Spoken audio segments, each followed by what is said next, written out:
Hello, I'm David Craigenborough, sociologist and naturalist. In years past, we've gone exploring together through many fascinating people and untamed environments, but now I'm embarking on my most ambitious project yet. For the past 3 years, I've embedded myself into a mysterious and secretive culture, a small society of modern shamans living on the west coast of North America.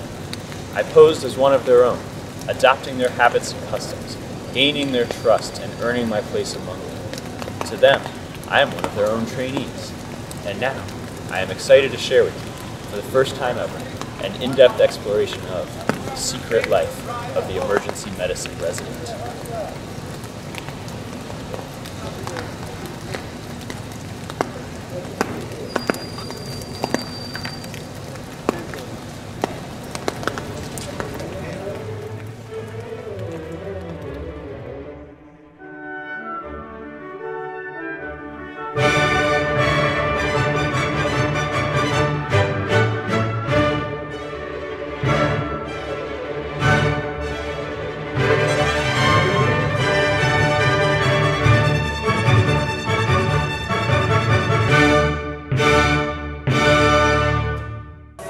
We are standing in the middle of the local emergency medicine village in a bustling area known as the Fishbowl.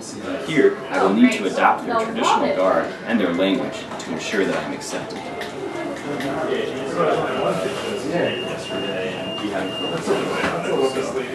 If you want to, I saw them already. I'm just going to do the carpacity, but if you want to take them out. I cannot believe how much I enjoy unusual outdoor activities like rock climbing, indoor heli-skiing, and furthermore, I value our shift-based approach to life that gives us time to enjoy these things.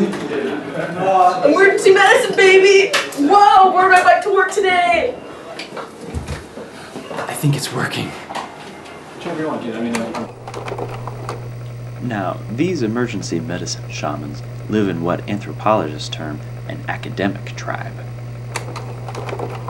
This type of tribe has a social hierarchy similar to those of other small patriarchal primate societies. I got a stethoscope. That's good. A rarefied group of clan elders called the senior attendings oversees daily life and manages relations with important indigenous species such as the emergency nurses and technicians. An attempt by our production crew to document these peoples was aborted when a cameraman accidentally ate the last piece of birthday cake in the nurse's break hut and was regrettably hospitalized. Next in the hierarchy are the young adults of the tribe, termed junior attendings, followed by the residents, who are akin to the adolescents of other societies. This latter group was the focus of our investigation, and their 3-year training process proved to be a fascinating coming-of-age voyage. There are also occasionally student shamans in the tribe, but like vampires and other monstrous creatures, they cannot be captured on film. Here is rare footage of a resident interacting with a student. Can you point to the chest on this x-ray? No, it's okay, don't cry. In the first year of residency life, the young emergency medicine residents, known as interns, are cast out of the tribe's homelands, often for months at a time. These fledglings must learn to survive in the hospital at large, often while in total isolation. This process is intended to harden them and to expose them to the skills and beliefs of neighboring medical tribes.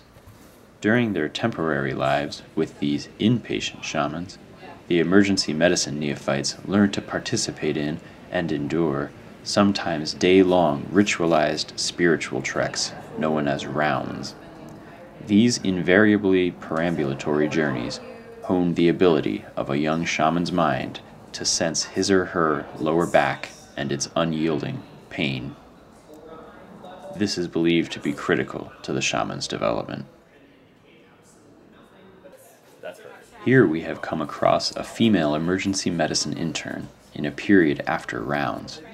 She is implementing the tribal elders' decisions from earlier in the day.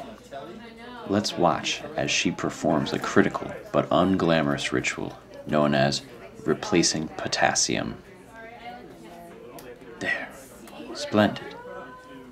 She may have to do this 5 to 20 more times today. an action that prevents otherwise certain widespread death from borderline hypokalemia.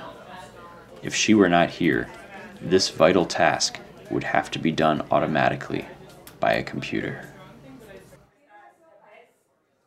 The second-year residents are told that they are the workhorses of the tribe. But unlike actual workhorses, if they are injured, they must continue to work, though they might prefer to be put down. Their lives are an unending darkness, and our interviews with them were unsuccessful, as all speech they attempted quickly devolved into screaming or sobbing. At the time of this filming, the pictured second-year resident was malodorous and disoriented to location and date.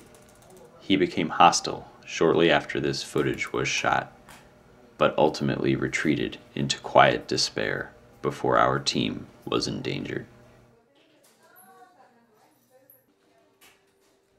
One day, in the fishbowl, our cameras chanced upon something strange.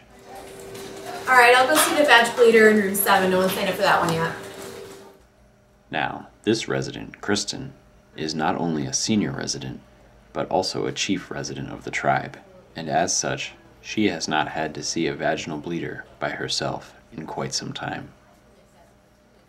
Normally, she would put a lower-ranking resident on this task while she continued to check her electronic mail. Something is afoot. Thanks to our environmental cameras, we are able to track Kristen through the village. Ah, there she goes.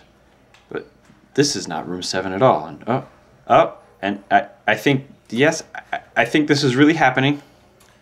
Amazing.